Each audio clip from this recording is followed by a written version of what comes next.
Here on my channel, I'm all about giving you the tools and resources you need to level up your money and your life. So if that sounds good to you, then please consider subscribing. I'm Sarah Edens. If you're new here, I'm a finance coach, author, and wealth mindset researcher, and I'm so happy you chose to join me today.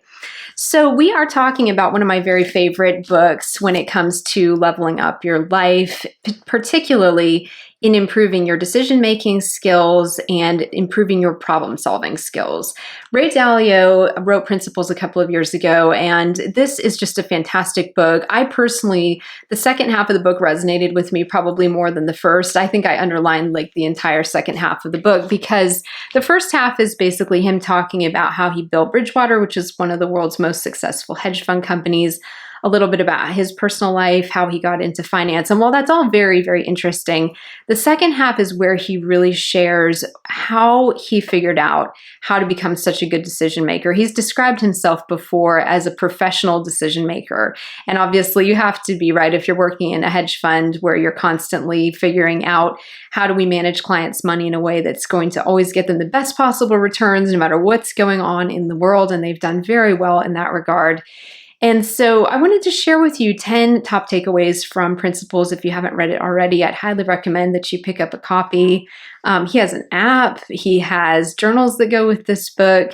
So there's all kinds of different resources that you can kind of build on this as well if this resonates with you as much as it did with me.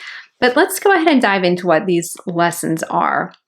So the first one is to embrace reality and deal with it. So in Principles, Dalio really emphasizes the importance of facing problems head on.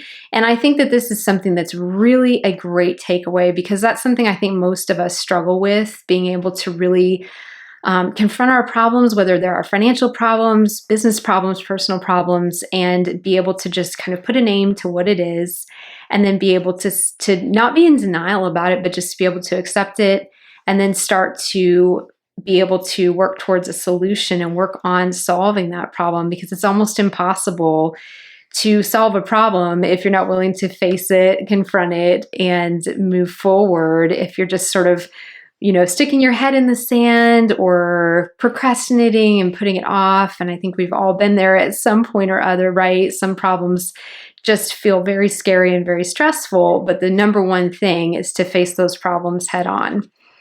Number two is to use what he calls the pain plus reflection equals progress formula. This is something that really resonated with me. So he talks about how our mistakes are our best teachers, and how because when we make mistakes, it often puts us in a lot of pain, whether that's personal pain, emotional pain, financial pain of, oh my gosh, I just lost money on that deal, or that was a bad purchase, or, what was I thinking?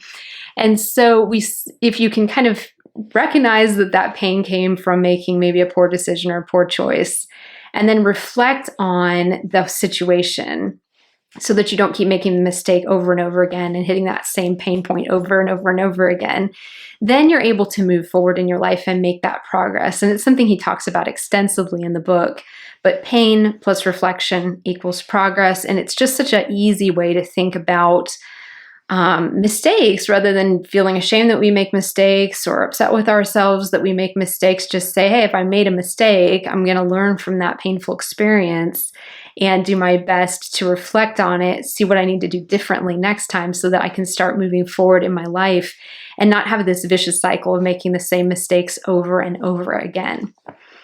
The third really great takeaway from this is to understand that people are wired very differently. So this is something that I think Dalio has really built into the culture of Bridgewater, and he recently stepped down as one of the CEOs, but he's still involved in the corporation. And Bridgewater has a very interesting corporate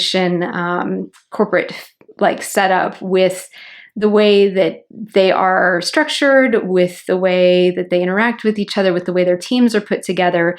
And so just really recognizing that we're all wired differently. We all have different strengths and weaknesses, and being willing to be open-minded about those really makes it possible to then be able to work better together with people who are different from us, be more effective teams, and then build successful companies, whether it's your own company or you're working as a part of a team in another company, and then be able to be successful and build the incredible kind of success that Bridgewater has built over the years since it was founded in the 70s. Number 4 is to learn how to make decisions effectively. So I really thought this was, again, a huge part of this book because he describes himself as a professional decision maker. So he provides a 5-step process for achieving what you want in life. So number 1 is setting clear goals. Number 2 is identifying and not tolerating problems. And he goes into like all of this way more in the book. So just pick it up if you want to read more about this. Number 3 is accurately diagnosing problems. Number 4 is designing plans to get around them. And number 5 is doing what is necessary to push those designs through to results. And there's a great quote that I loved about being able to make decisions. And I actually picked this up listening to a podcast interview that he gave about a year ago. But he said there are only 2 things you need to do to be successful. First, you have to know what the best decisions are. And second, you have to have the courage to do them. And I just love that quote. I have that up where I can see that every single day. We have to know what the best decisions are and have the courage to do them. So I thought that was absolutely phenomenal. But there's just so much wisdom in this book about how to make good decisions. So I highly recommend you pick up a copy, especially if you struggle a little bit with decision making, if you struggle a little bit with procrastination, or with you feel like you're making the same mistakes over and over in your life, definitely pick this book up. The 5th life lesson from Principles is to be radically open-minded and transparent. This is definitely something that Ray built into the community culture there at Bridgewater and into the corporate culture, but it's just really important to be open to feedback and open to different perspectives from others, and have that open-mindedness that you so often do not see, whether it's in individuals, corporations, and so forth, but be able and willing to accept feedback, and particularly if it's feedback that's maybe not very flattering to you, but be able to like accept that as well, as long as it's not somebody attacking you or attacking what you're doing. But if it's constructive feedback and constructive criticism, be able to take that into account and say, okay, like I might not have felt like that was the case, but they have a point. This is interesting. Let me explore this and see how I can improve what I'm doing in my life or in my business based on this feedback from this other person that just has a different perspective from mine. So it kind of comes down to not being too egotistical too, right? Like being able to kind of put your ego to one side and be able to kind of listen to the input and perspective of others. The 6th life lesson is to create a culture in which it's okay to make mistakes and unacceptable not to learn from them. Do you see a pattern here where he talks so much about the importance of, yes, we're going to make mistakes, but learning from our mistakes and trying to get to the point where we're then making progress because we're not repeating the same mistakes over and over again. It lets corporations, let individuals innovate and improve. So really good point there. The 7th takeaway here is understanding the power of knowing how to deal with not knowing. This is a really, really profound point. Recognizing what you don't know is as important as knowing what you do know. And so he really believes that it's important to surround yourself with people who have different perspectives than you do, and also people who have strengths in areas that you have weaknesses in. So you're not just surrounding yourself with like a clique of people who all think the same way you do, and maybe you all have the same weak spots and the same blind spots. And so being willing to surround yourself with a variety of different people, whether it's in your business or in a team that you're working in, even your personal life, of people who just have different strengths from you, different weaknesses from you, because we're just better together that way. So I loved that point.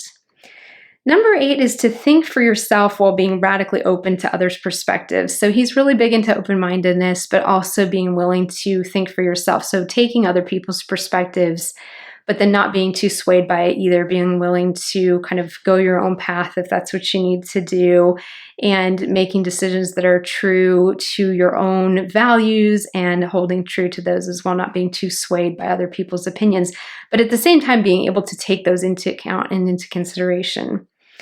Number 9 is to simplify to manage complexity. So he suggests breaking down complex problems into their fundamental parts and solving each part one item at a time. So this is classic, great advice for being able to kind of break things down into more manageable chunks. And I love this point so much. It just makes managing complex problems that much more approachable, because that way you're not like trying to solve this huge, massive problem you just take the problem, break it down into steps, and you're like, okay, all I need to do is get to here. Not to here. I just need to get to here, and that's as far. And then once I get to here, then I'll get to here.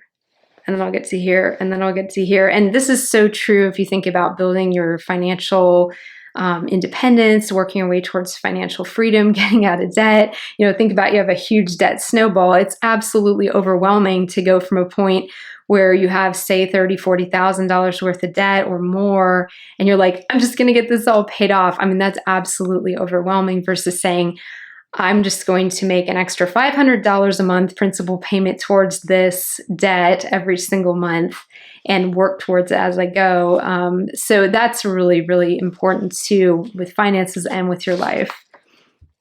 And number 10 and final point here from the Principles by Ray Dalio is having a meritocracy of ideas. And this is something that Bridgewater is famous for. So it's the concept that rather than having a hierarchical structure where the CEO runs the company and they make all the rules and call all the shots, and you come in as a junior person and you're just there and nobody listens to you and nobody cares what you think.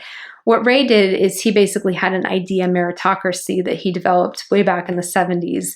And so that basically it didn't matter who came up with the idea for the company, whether it was the CEO or the brand new hire.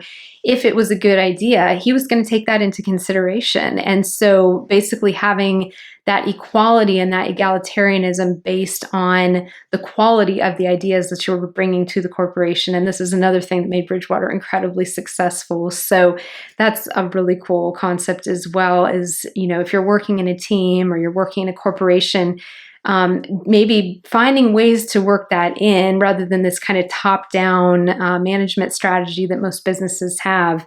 It's just a very, very interesting thing that really shifts corporate culture too, because then everybody feels a lot more invested in the corporation when they see their idea being adopted. So it's quite cool. Definitely something that's made Bridgewater stand out as a corporation and do very, very well. So again, Principles by Ray Dalio. I hope you enjoyed this little top 10 takeaways. I'm going to put this in my Life Level Up book club that I will link to down below so that you can I'll start to build a playlist around that. We also have a money book club with all kinds of good money level up books that you can read as well. Let me know what other things you've taken away from Principles if you've read it, what resonated with you about this video. Again, I so appreciate all of your comments. We're building such an awesome community here. I read all your comments. I respond to all your comments. Thank you so much to all my subscribers. And if you haven't hit that subscribe button, please consider doing that as well as we continue to grow our community here. And I will see you again soon in my next video.